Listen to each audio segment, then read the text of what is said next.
Alright, so I'm just making this video basically to record my progress, just in case, I don't know, I end up never doing anything with neural networks, and, maybe I'll need something to look at and remember what it was like at the beginning. But basically, I'm at the point that I'm at now, and I've made a neural network, a single layer neural network, in Python, using modules, and I've made the neural network of a little robot boy that gets from point A to point B, that can travel in a room, and can avoid walls. And it learns through supervised learning, uses gradient descent. I haven't done any multi-layered neural network, so there's no backpropagation kind of thing happening. That's what I'm going to be doing next.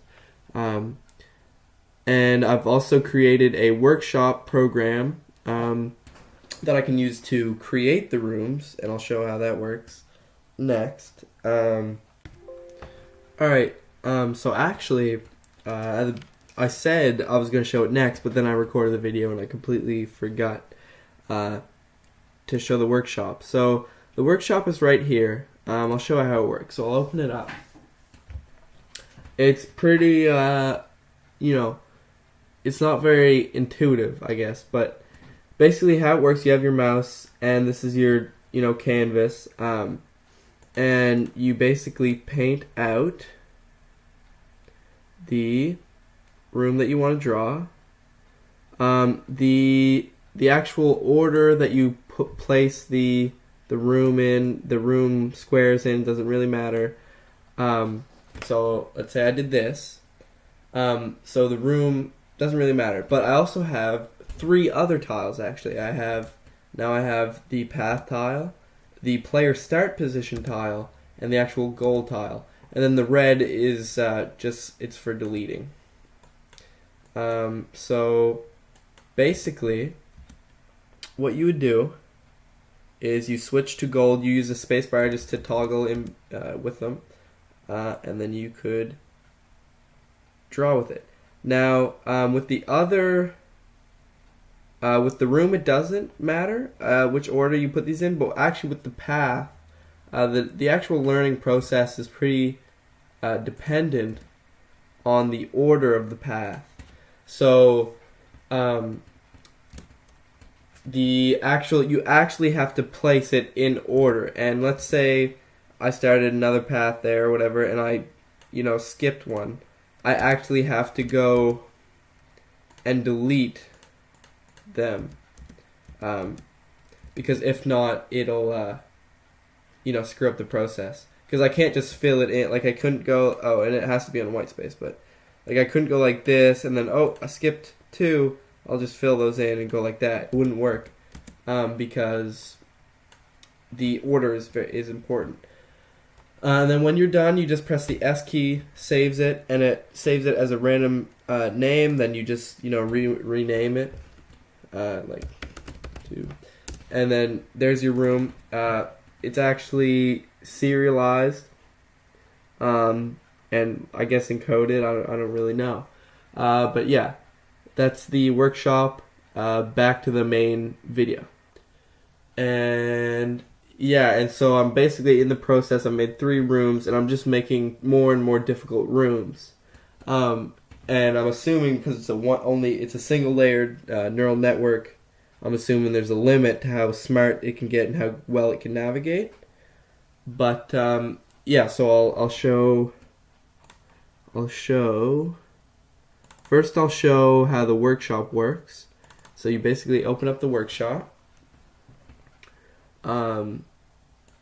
And it works like this. So you have the empty floor tile, the pathway tile that when training, the robot follows the path, the player start tile, and the goal tile.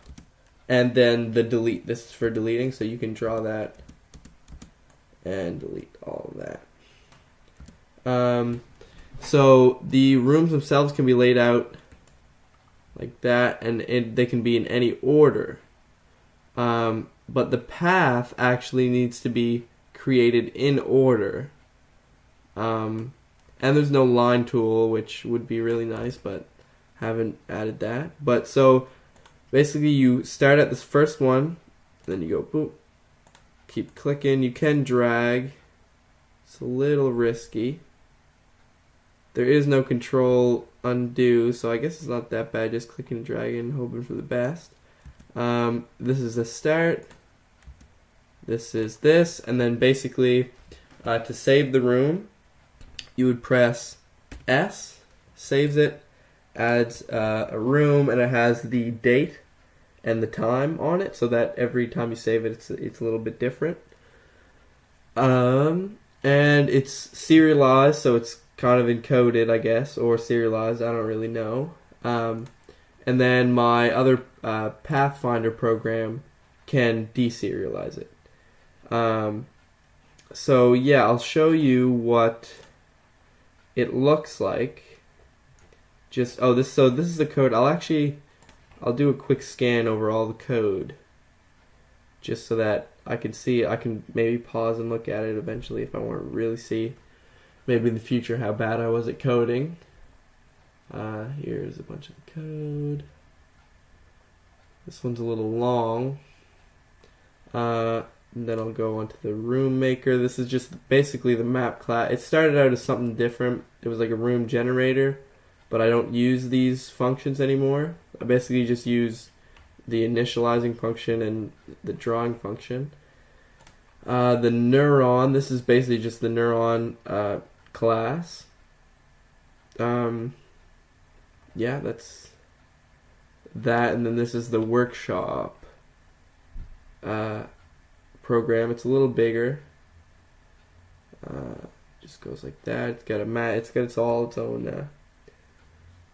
stuff. Here's the code. And yeah. So I'll show you what it looks like on the first room. I should really add something that you can start the app and input what room you want, but it's alright. So we can run that. Path. Excuse me. Okay, let me do a quick debugging then. OS dot. Let me see what's wrong with that.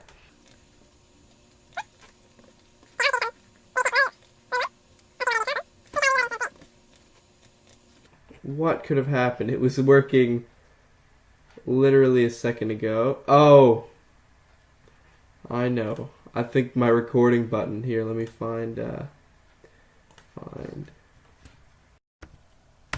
All right. So basically, what happened there? I'm using the little lambda key thing.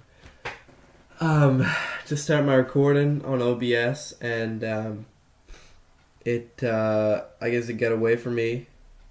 And it filled up my script somehow, I guess, from trying to test it. And that's why it cut out a bunch of times. So basically the problem was me searching for it. I forgot completely that me searching for it would also stop and start OBS. But whatever, we're back. And I got it to work finally. So here it is. So this should be room 1 right here. So basically, oh my god, he's going to get it first try, isn't he? Alright, so... Alright, so it looks like we kind of got a dummy. So basically the red circle is the, I kind of called it player in the script, but it's actually the AI. And his goal is to get to the green square. The AI can't actually see the path. It only knows, after every move it takes, I tell it if it is or isn't on the path. If it isn't on the path, I kill it. And it means it has to change its brain. It has to change the values in its brain to be better using gradient descent. That's how it figures it out. But it basically will keep trying. The learning rate is very small. I will have to tweak that. It's just, for some reason, if it was any bigger than this, it wouldn't work at all. So I could definitely, optimize this a lot better. This is just what I've got right now. But there's also a little button I added. I can press the down button, speed it up. So there we go. It didn't take that much time. Then it at the end it says how much time it took. It doesn't really measure the amount of goes, which is a little... I mean, it basically just measures time, so it doesn't matter if it's sped up or slowed down. So, I mean, it's not great. It's just good for approximating. So it learned how to get left to right. But the thing about this room is that it's so simple. It doesn't need a brain at all. All you really would have to tell the AI is don't move up and down, and just move right every frame. Just keep moving right. So it's really super simple. This is just proving that the AI can change its brain because it started out worse. So now we're gonna move on to room 2. Room 2 takes a little bit longer. It's its first real obstacle right here. So this one still has to follow the path and get to the green goal. Remember, it cannot see the path. It only knows if it isn't on, and it's not an algorithm for memorizing which ones aren't path and which one it was allowed. It doesn't memorize the path. What it does, it changes its brain to change its behavior based on different inputs. So, based on how far away it is, once again from the goal, X and Y, and also the 7x7 grid around it that it can perceive the world through. It can't perceive, paths or anything or goals. All it can perceive in the 7x7 grid around it is if it's a wall or if it's an empty space. So I'm going to speed it up because it's really going to take forever. It's going to take forever just to get to the end anyways there. You'll slowly start seeing it tend to go downwards when it gets to the end there. This is where it usually gets stuck for quite a while. So I'll probably just speed this part up, and I'll see you when it gets to the goal.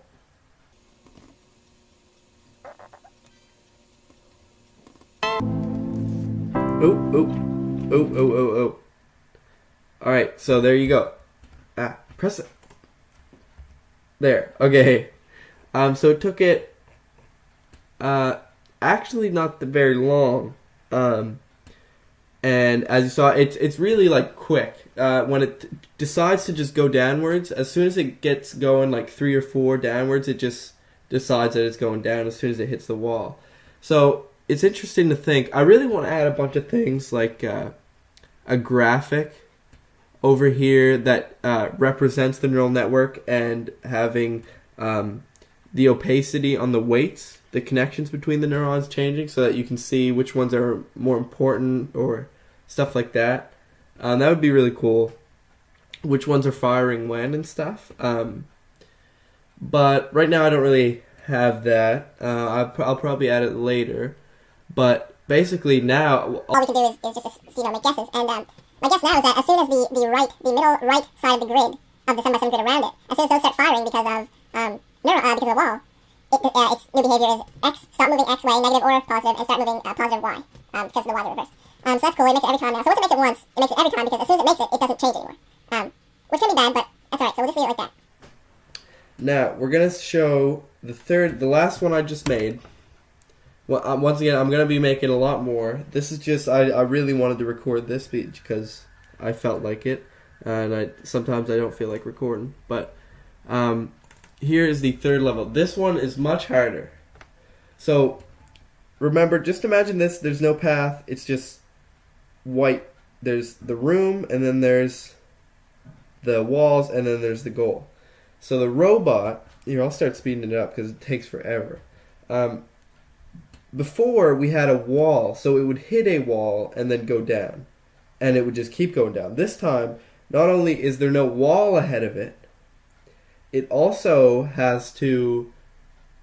So it has to go down without a wall to tell it when to go down. And it also has to, once it goes down here, maybe it'll use, when the difference in the y is equal to 0, start going right, something like that, who knows. But once it gets to this point, it's basically free floating. It can't, in a 7x7 grid, it can't really perceive anything. It's just empty space. But maybe that's enough. That's perceiving like in and of itself because, empty means go right. But that's the thing with the single layer neural network. It doesn't really. It's not like it can recognize. It doesn't really recognize parts of it. It only recognizes, the input. It can't like save, okay, this kind of looks like a corner to me. It doesn't save that. All it saves is, it doesn't save anything really. It just saves the weights of the input and what to do when you see this input. It doesn't say what to do when I see a corner. It just says, what do I do when I see this single square? And it does that for every square. So that's why I think adding another layer would be a good idea. But right now this is all we've got. So I'll speed it up and then I'll be back when it makes it.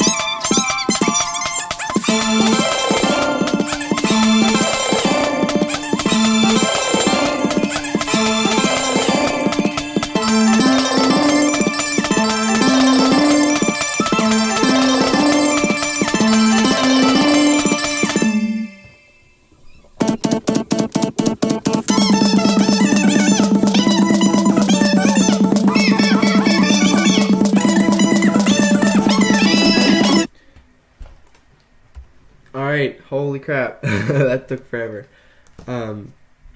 Alright, so we've made it. As you can see at the end, it took forever. I'm not really sure why. I'm sure there's a reason, with the curves. It's odd just that at the very end it always takes forever. Even though it's always right beside it, it takes forever to stop moving up or down. Maybe that's the learning rate. I could probably adjust the learning rate to fix that. That's probably what it is, actually. But so it succeeded. It took. This might be the longest one yet, actually. But yeah, so that's what I've got so far. I'm gonna keep building onto it. I just wanted to record this to have the remember it really. And yeah. That's all.